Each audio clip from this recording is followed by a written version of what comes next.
Hey guys, and welcome back to the Warwick F1 show. This is the 35th episode of the 2025 season, and we are back at you with a news episode. We're just going to update you with all the kind of latest rumblings in the Formula One paddock that's happened over the last couple of months, because it's been a while since we've done the last news episode. I'm your host for this one, Anwar. I'm once again joined by Daniel and Lucy, my co-hosts, so thank you guys for coming on. I think the first bit of news that we should probably refer to is the stuff on all the new noise around the two seats available for the 2026 season at Cadillac. Cadillac are entering the sport for the 2026 regulations, and there's been quite a lot of rumours around who those two drivers that will fill those vacancies are going to be. I think now it's getting closer. I think we from our understanding, it is supposed to be Sergio Perez and Valtteri Bottas who are going to be taking up those two vacancies on the grid, two experienced heads. So I want to firstly get both of your reactions to those two drivers and how they fit at Cadillac. Starting with you, Daniel. Yeah, it's a strange one. I watched an interview with Graham Loudon, the team principal of the new Cadillac team, a little while ago, and he was quite emphasizing the importance of getting an experienced head on board, someone who can lead the team, because they are a very new team. You know, the people aren't exactly new. They've been recruiting people who've been around for a while. But in terms of the positioning of all the individuals, which is a team principal's role, really, isn't it? It's to assess people's strength and decide who goes where. That's kind of been their focus. And despite the experience of the individuals, it's working as a team. That's the challenge for a new outfit like Cadillac.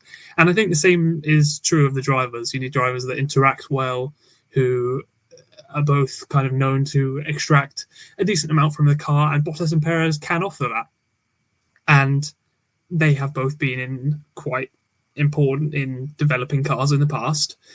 However, I liked the previous philosophy more of kind of one rookie, like this two veteran philosophy in kind of leading the way. I think it could maybe confuse the team a bit. And with Bottas and Perez, I don't know if it would work. But then again, you look at the young drivers on offer, and I'm not sure there's one that stands out as an exciting young talent with a super license who you're able to put in the car. You know, I'd certainly be curious to see how it worked out. Yeah, it would be a bit strange, isn't it? Because these two drivers they've been seasoned veterans for sure. Perez walked out of the sport under the kind of the Red Bull underperforming second seat kind of story, and Bottas left as Audi wanted to bring in and usher in a new era of their leadership. Lucy, where do you sit on their two hires? Because Daniel was a little bit surprised and probably a little bit pessimistic about the fact there's two veterans. Where do you stand?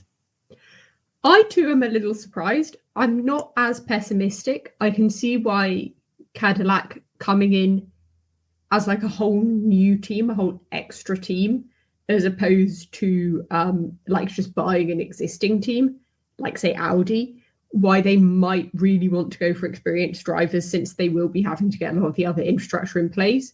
Also, considering that it sounds kind of stupid, but constructors is based on how many points you get, which depends how much money you get for the next season.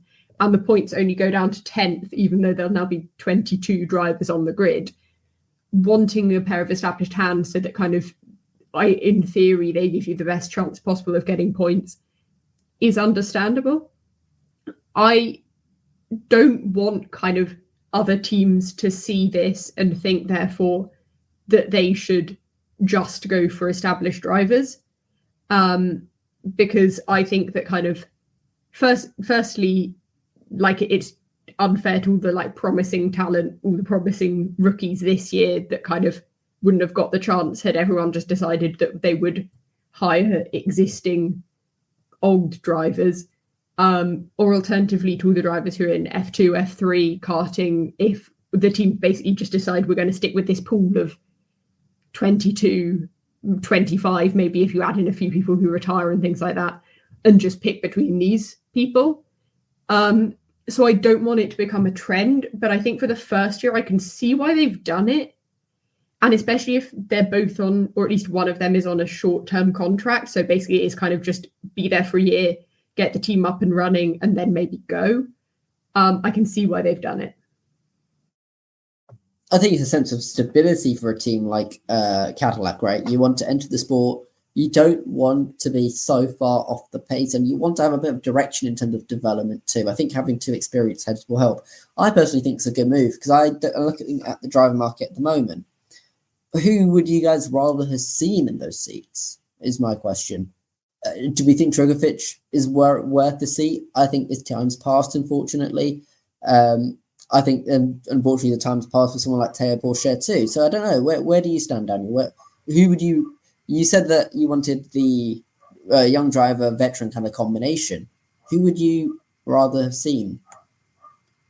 I think there's an argument to put Alex Dunn in that car because he, from what we've seen in Formula 2, he has been quite rash at times, but at the same time, he is also phenomenally quick on his day, and he did improve in that FP1 session that he did. I think it was for McLaren, wasn't it? And he is in the McLaren development program. And we've seen with Bortoletto, for example, recently, that McLaren are inclined to let their junior drivers go after they've developed them because there's no room at the inn, being the Formula One team, because they are very secure in their driver pairing of Piastri and Norris for the coming years. So I think it could definitely be an option that Alex Dunn be kind of let go. And I am also really interested to see what Alex Dunn can do in an F1 car full time. Obviously, it would be quite a quick ascension for him, with this being his rookie Formula 2 season at the same time. But he's probably the one who jumps out at me as the perhaps even the likeliest young driver that Cadillac would approach in relation to one of their seats. I think it's a good point actually. I think Alex Dunn has definitely impressed. Lucy, do you think he's too raw though? He's currently fifth in the Drivers' World Championship, Drivers' Championship in F2. He's obviously part of the McLaren development program, as Daniel mentioned. But is it too early for him, do you think, Lucy, to make a step into a team that isn't even established in the sport yet? Yeah, I can see maybe the reason why Cadillac, one of the reasons apart from, setting up the team, the why Cadillac have gone for two established drivers is that they would like to maybe have Dunn in the car in 27, but want him to have an extra year in F2. I could see him making the step up now. I mean, if this kind of current group of rookies have taught us anything, it's that sort of drivers are coming into F1 now younger and younger. And so maybe sort of Dunn would be able to take the step up now, kind of because other drivers have done it and seem to be performing well. But equally, kind of like I said, maybe Cadillac are sort of thinking a couple steps ahead, or maybe they have an agreement with McLaren where Dunn could join the team, but not in 26, only in 27. Or maybe they want him to win a championship first or something. I don't know. I think he would be the most likely candidate because, I mean, Bortoletto's shown it. McLaren, because they've got two very kind of stable drivers, they're not a team like Red Bull or Alpine, for example, who are kind of very like attached to their junior drivers and won't generally let them go elsewhere. Like McLaren are kind of a very much more sort of, if kind of Bortoletto would get a shot at Sauber and not at McLaren, so they'd let him go to Sauber. I get the feeling they'd probably let Dunn go to Cadillac if they asked, and so Cadillac probably haven't asked. Probably because maybe they want an American driver, although I don't really think that's as big of a thing as maybe people thought it would be at like the start of the year. But that felt like a bit more of a hope than an expectation. Though. It was like us theory crafting. I think it felt a bit more kind of, because I think a lot of people are a little annoyed at kind of the fact that there's such a big gulf between F1 and like Indy. And so I think people were maybe hoping that would be narrowed if maybe an Indy driver wanted to go to F1 and got a seat with Cadillac. So yeah, probably a bit wishful thinking there, but yeah, they probably would go for Dunn. He'd be the most logical choice, but I would give him another year. Can I be really left field and say something? Hit me. I like left field. Yeah, sure. what about one of the Racing Bulls drivers? Because we've got Lindblad, right? He's Red Bull's promising young talent. Maybe they want to kind of. That's why the Racing Bulls drivers don't have a contract past this year. I believe their contract does run out at the end of 2025, and they're kind of getting their eye in for Lindblad's performance with an eye to putting him in the Racing Bulls seat for next year, possibly. And then if you're one of the Racing Bulls drivers who are both young and have both shown quite a lot of pace, why not take a chance on Cadillac, for example? I know there is no evidence to suggest that this might happen, but I'm just saying if the opportunity were to arise for them and for Cadillac, I think that could be quite a mutualistic relationship between that kind of driver-team pairing. So are you suggesting either one of Hadjar or Lawson, whoever gets dropped out of those two, basically? Yeah, I mean, the situation's all up in the air, isn't it? Because there have been such changes in momentum, and of course, Yuki Tsunoda's not doing well, but can you really blame him? So it would kind of be probably one of those two, but maybe three. I don't know what their thinking is on that. I don't know. Obviously, Lauren McKees has just joined Red Bull, so we don't know his philosophy with the kind of driver switches and if he's going to be as volatile as Christian Horner was. But yeah, I mean, it's just call it a conspiracy theory if you want to, because I don't have any evidence and I've just thought it up on the spot. But, their contracts are up at the end of the year, so the future is open for them. It is indeed. I think a lot is riding all the future of Red Bull at the moment. I think there's a lot to work out there. So I don't imagine we get really any kind of clarification in the very near future about that. Let's move on to another set of driver kind of related news, and that was the fact that neither Merc have signed on yet. We've had lots of rumours about Max Verstappen potentially looking away from that Red Bull seat, looking for greener pastures as he sees his team kind of decline and suffer. With Merc being open about their interest about Verstappen, Toto Wolff has not shied away from admitting such negotiations were being talked about, and those have kind of been put to bed now, haven't they? Because Verstappen has seemingly confirmed that he's going to be there in the Red Bull team for 2026. Was this bizarre for you, Lucy, in terms of experiencing, oh my God, Merc actually are willing to part ways with one of their drivers?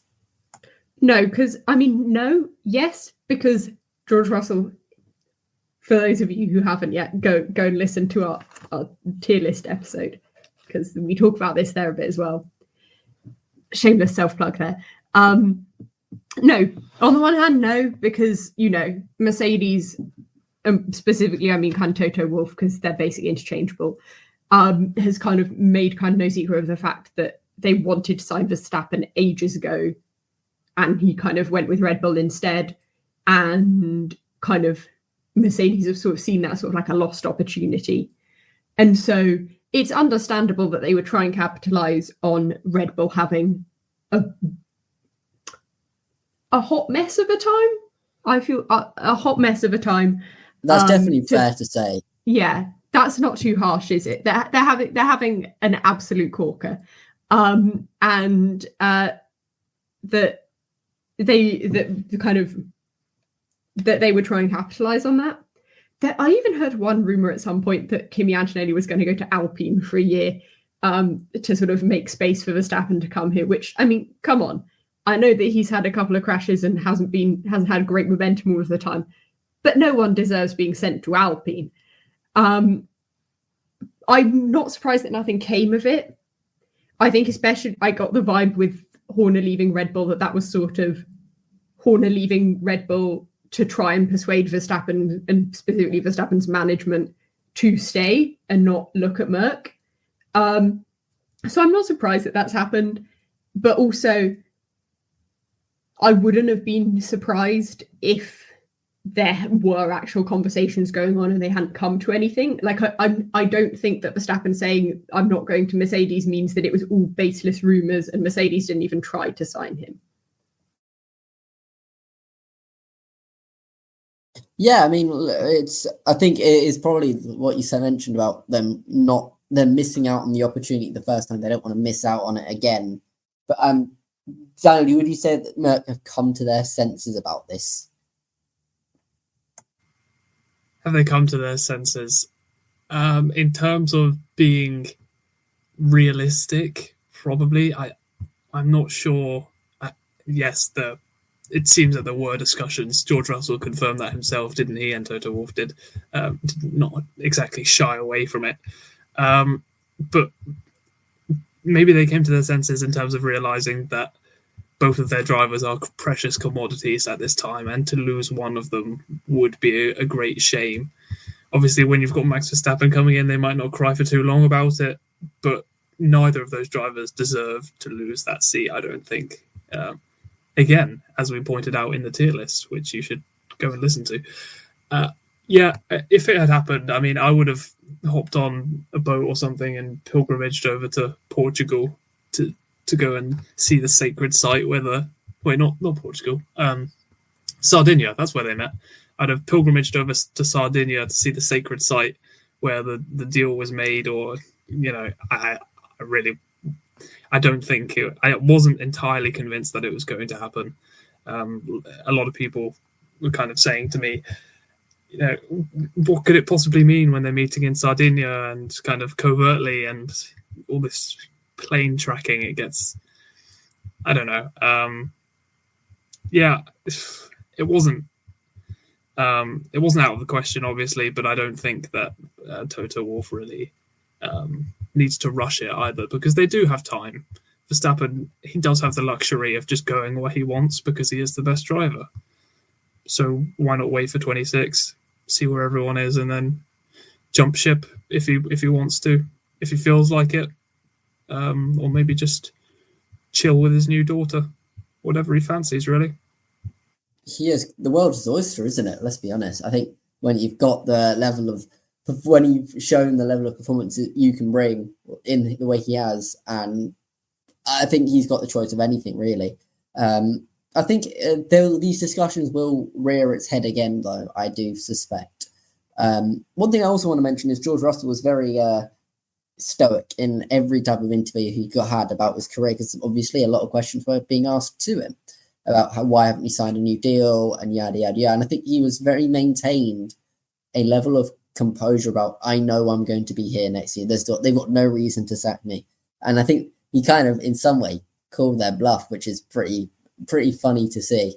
I guess, Lucy, I think it's fair to say Russell didn't deserve to get sacked. And I think for Antonelli, it's too early to get sacked, isn't it? I think he's not really shown, he hasn't shown his full capability. And I think Merck see him as the future for Verstappen. So why demote him to another team, right? Yeah, exactly. I always think that kind of Russell must be in a fairly annoying position at Mercedes, because effectively, firstly, he joined just as they started to be really terrible. And, well, not really terrible for Mercedes compared to like 2020 Mercedes. But also, and then especially if the Merc engines are predicted to be the best engines next year, he would probably be a bit miffed if he got fired just before they started to have a good engine again. Like, I would be very irritated at that. I also have to say, it's a big enthusiast of Flight Radar. I greatly enjoyed how everyone just became obsessed with Flight Radar around Sardinia for like a week. That was fun. I did like that. But no, I don't think George Russell didn't really do anything to get fired. Well, firstly, he didn't get fired. But I also think, it must be very demoralizing as well when it's not that, say, for example, he underperformed or that he got massively outclassed by his rookie teammate, because neither of those things happened. It was just kind of Mercedes, if they did try and get Verstappen to come, which I think they did, them basically deciding that they wanted someone better. And, that's got to hurt, even if kind of nothing comes of it and you're able to sort of successfully kind of defend yourself and keep putting in good performances. Like that would get you. I think a really important thing that played into George Russell's hands is that he is an incredibly self-confident guy. He knows how good he is. And I think that probably helped him in this scenario kind of maintain his coolness and not snap at the media, not look kind of self-conscious in a way or insecure about his future, in that he, like you said, Anwar, he did feel like he deserved that extension, which he hasn't yet got at time of recording. So, yeah, I think that really served him in good stead with his public-facing image, at least. Who knows, maybe, in a dark room somewhere, he was refreshing flight radar and biting his nails. But, in the media interviews he took part in, he seemed pretty calm about the whole thing. So that was good in a PR sense of people not going crazy thinking, oh, it's really happening, he's going to lose his seat. So, it was well handled from him. Well handled indeed. And I think that's pretty much it in terms of the driver transfers that we all trying to transfer rumours.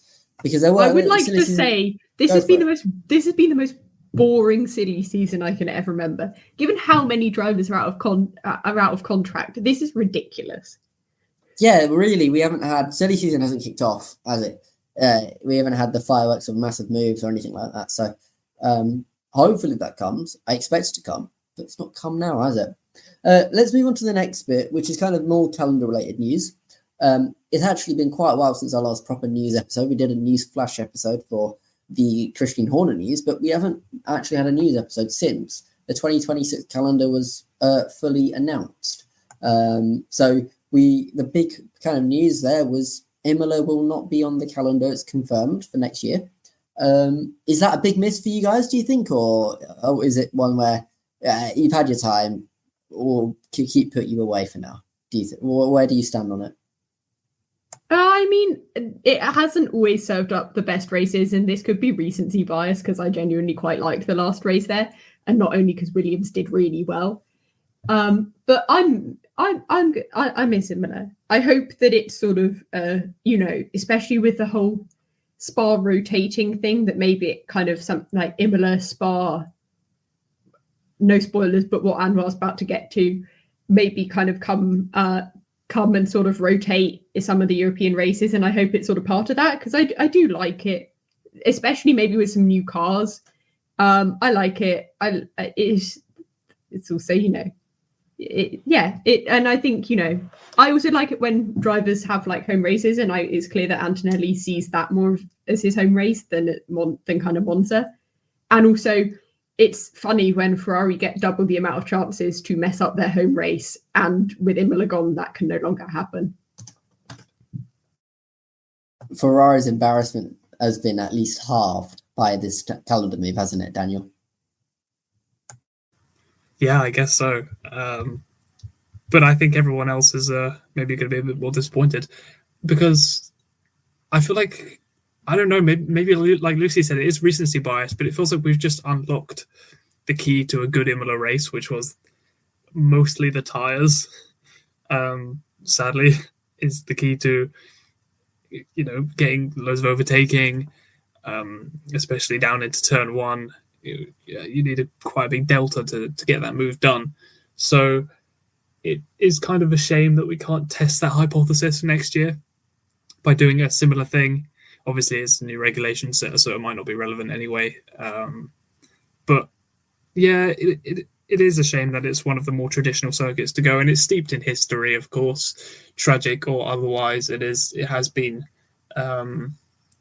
It was a staple on the calendar for quite a while until it disappeared and then came back in 2020, and it's thrown up a couple of decent races since then, obviously 2021 being a highlight. So, I'd say I'd probably miss it, but it's I don't know. It's not always a thriller, let's say. Yeah, I can back that. I think we're going to see a lot more rotation in terms of the European Grand Prix. Lucy mentioned we're going to have Spa go to bi-yearly. We're seeing Zandvoort get dropped off the calendar after 2026. And this is a nice segue, as Lucy also kind of hinted at, to the kind of news, or I don't really know if it is news because they're not confirmed or anything, but Portimao have an intention of coming back onto the calendar for 2027. That's their aim, according to a mayor in Portugal, which is interesting because we only saw Portimao how many times? Once? right? During the COVID years, right? And I think it was an interesting track. I think 20 and 21. Yeah, that's right. For Yeah, sure. it was those years. Yeah. Okay. 2020 as well, I'm pretty sure. And I think Portimao is one of those interesting ones where it had very unique track characteristics, which is kind of something that I personally appreciate quite a bit. I don't know if you guys do. The undulating kind of surface of the track is pretty unique. We don't really see that to that kind of extent. How do you guys react to this? Because there's nothing confirmed. The FIA haven't announced it, or F1 haven't, but there clearly seems to be intention to run one. I'd be happy with that. I agree. I quite like Portimao as a track. The last time we saw it, there was this sort of very fun like strategy battle, and that kind of continued to be a thing. I would very much like it back on the calendar. Yeah, I think it was good, and I always think I'm always happy because I love the sport that countries and that circuits want to host races. That kind of Portimao and Portugal want to like try and make a proposal to host an F1 race. I think that's always a good thing, and I think it's good for the sport. And obviously there are some of the circuits which I never want to see go. Things like Silverstone, arguably also Imola before it then went. So maybe I've just doomed Silverstone by saying that. But it's the idea of maybe having a slightly more flexible calendar where we switch out races, and Portimao was a good circuit, and if there's space on the calendar for it, I'd like to see it there. I can't lie. Go for it, Daniel.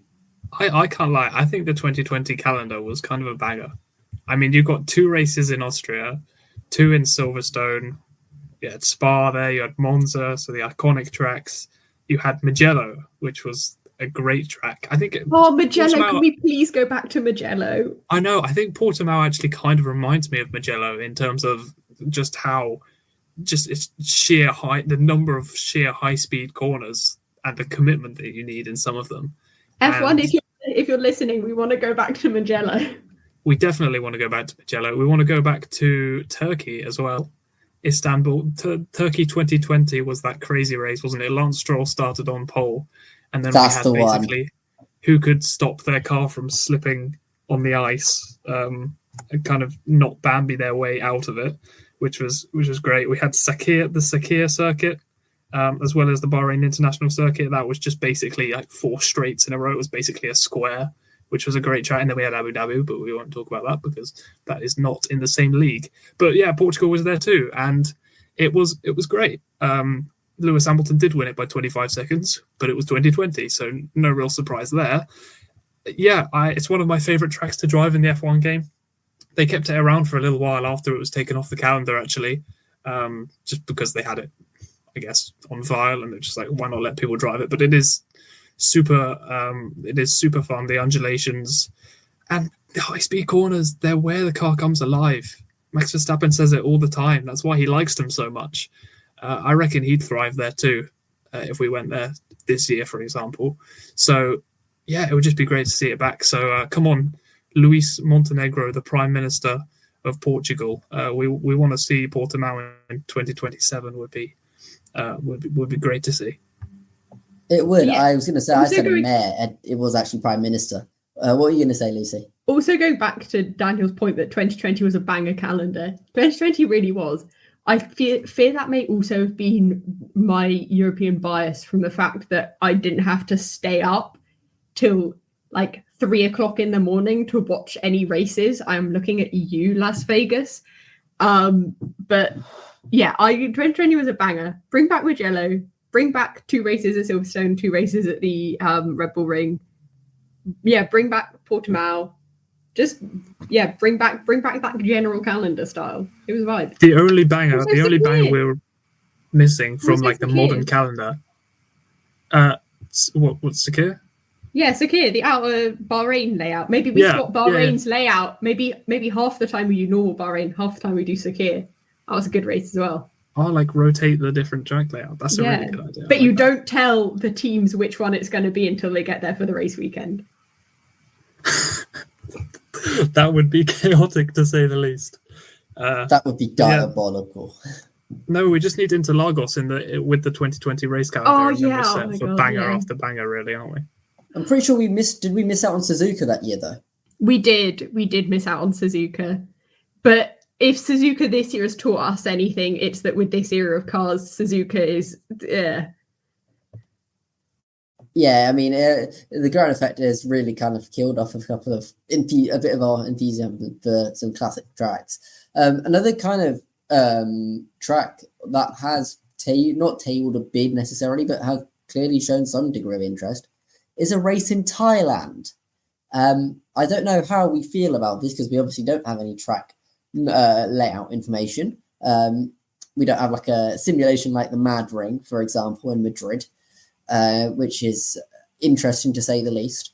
Do we want to see another Asian Grand Prix? It sounds like it would be a street circuit as well. Would that be a nice addition to the calendar, or would we rather have like a permanent track like Malaysia come back?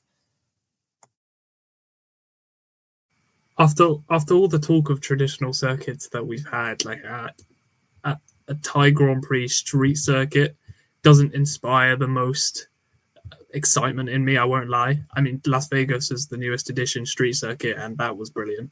I think it was definitely underrated when it came in because it's Las Vegas, it's all about the show, but the track is great for modern day Formula One because it's really wide and there are really long straights into quite heavy braking zones, which is naturally going to produce great racing. And visually, yes, exactly. Awesome. It's eye candy, right? Which is going to bring in a lot of audience. Even if the race isn't great, you can spectate on just Las Vegas. But yeah, it's quite interesting. The Thai cabinet approving a bid of $1 billion US dollars to host the Thai Grand Prix from 2028 to 2032. I guess they're serious about this. I'm not opposed to it. I'm sure Alex Albon is very keen to see this come to fruition. It would be something new for sure. I don't mind a new circuit. I quite like new circuits, actually. They tend to be quite throw up some unprecedented circumstances the first time we visit somewhere new. Yeah, Lucy, where do you stand on the Thai Grand Prix potential? Is that something that really excites you, or are you kind of sick of street circuits? Because I know that's a sentiment that quite a few people have. I could do with slightly fewer street circuits. It's less that I'm particularly in favor of classic tracks. It's more that I like a balance between the two, and I feel like we've sort of reached the limit of that balance now. But really, if it weren't a street circuit, like, I would be very on board with it. I don't know how we'd fit it in. Would it kind of replace Zandvoort? Like, if we shuffle things around so that now that Zandvoort isn't a thing and make that the 24th race or something?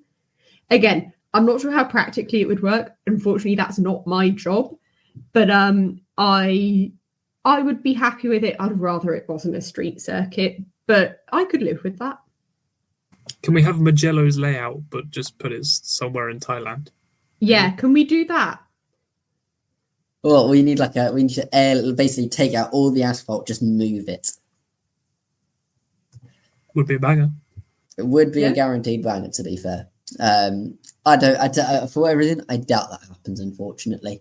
But you know what? We'll see how that plays out. I think there's a lot of time to go before we get any confirmation for our Thai Grand Prix. There's still always the rumours about Kyle Lamy coming back, which seem to always come and go. So we'll see how everything plays out in the future in terms of the future of the Formula One calendar.